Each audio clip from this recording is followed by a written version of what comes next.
सत्यः माँ लक्ष्मी रूपक अवतार अहि सीता। सत्यः माँ लक्ष्मी रूपक अवतार अहि सीता। जानकी बयनी पापिक उद्धार अहि सीता।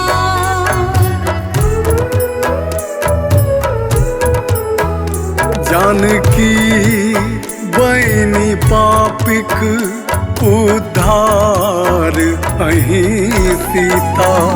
सत्यः माँ लक्ष्मी रूपक अवतार अहि सीता।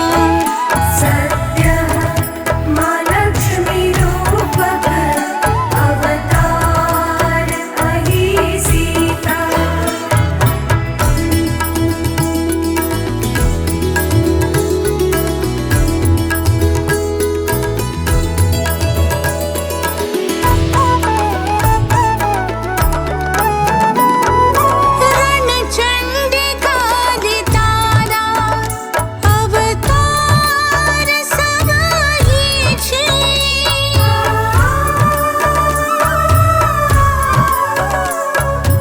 रणचंडी काली तारा अवतार सब वही छी।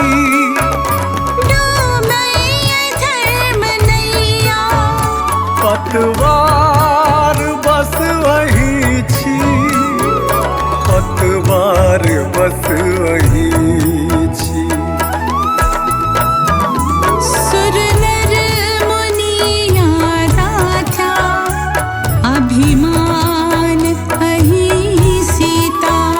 सत्यः माँ लक्ष्मी रूपक अवतार अहि सीता।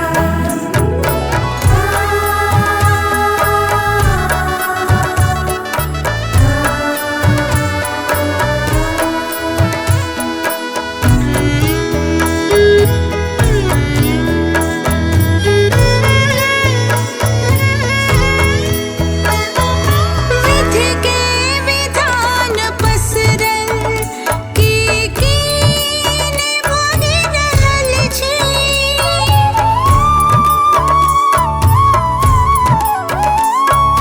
विधि के विधान पसरल की ने भग रहल छी। धस गल महल अटारी खपटाट जोगी रहल छी। खपटाटा जोगी रहल छी। वीरान परल मिथिला दुभिधान अहि सीता। सत्यः माँ लक्ष्मी रूपक अवतार अहि सीता।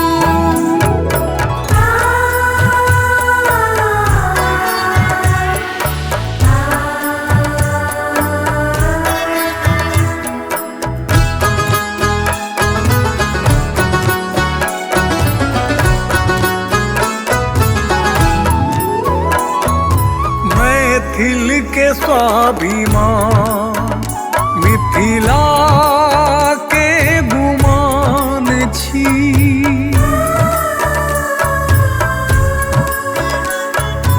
मैथिल के स्वाभिमान मिथिला के गुमान छी। त्रेता साई धैर्य अहि त्यागहि बलिदान छी। त्यागहि बलिदान छी। निर्मल सहज ममता के पहचान अहि सीता। सत्यः माँ लक्ष्मी रूपक अवतार अहि सीता। सत्यः माँ लक्ष्मी रूपक अवतार अहि सीता। सत्यः माँ लक्ष्मी रूपक अवतार अहि सीता।